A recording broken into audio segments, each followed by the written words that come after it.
mula noon hanggang ngayon.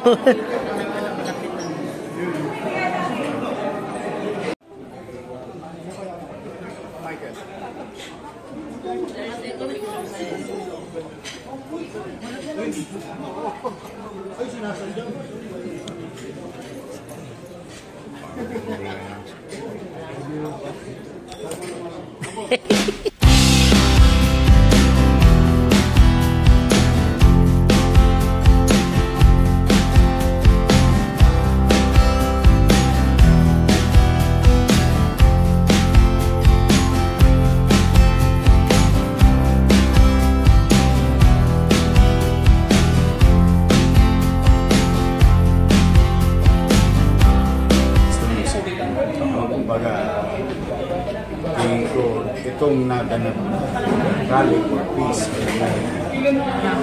na pinangunahan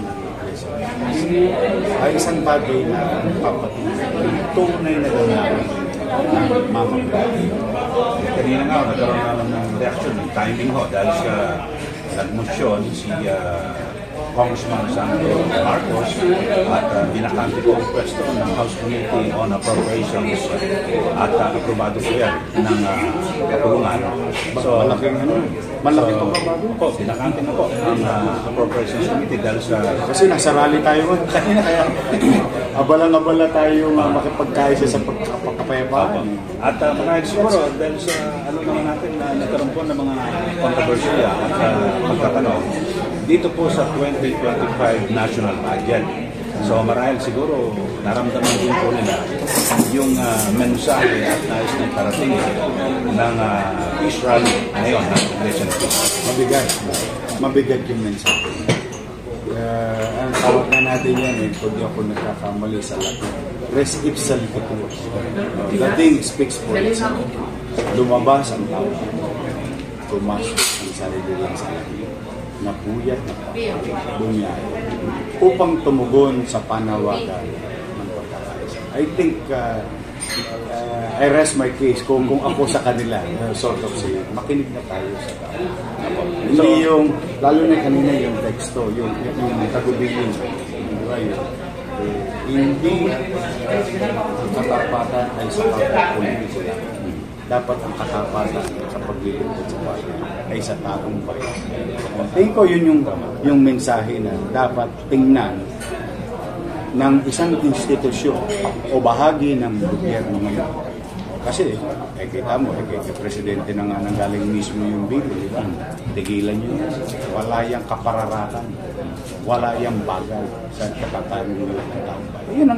Yun ang sinabi mismo.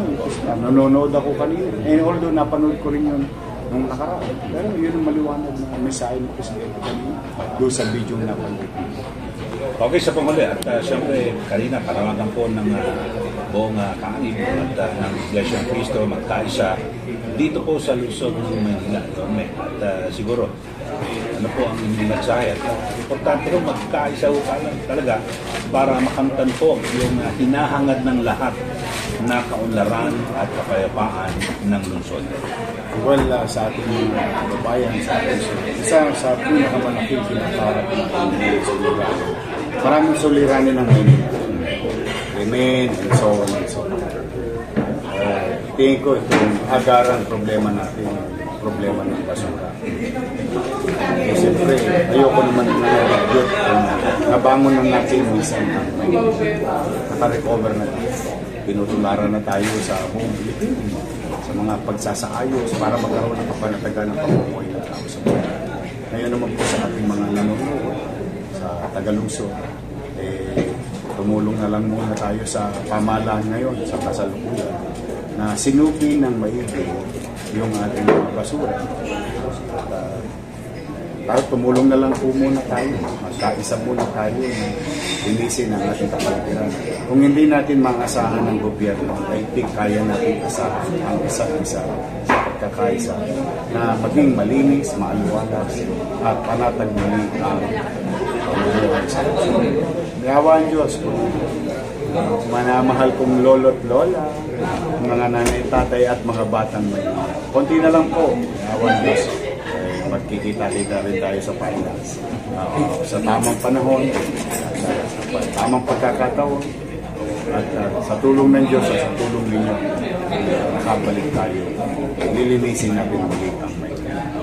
Okay, Yorme, salamat po. Thank you. Thank you.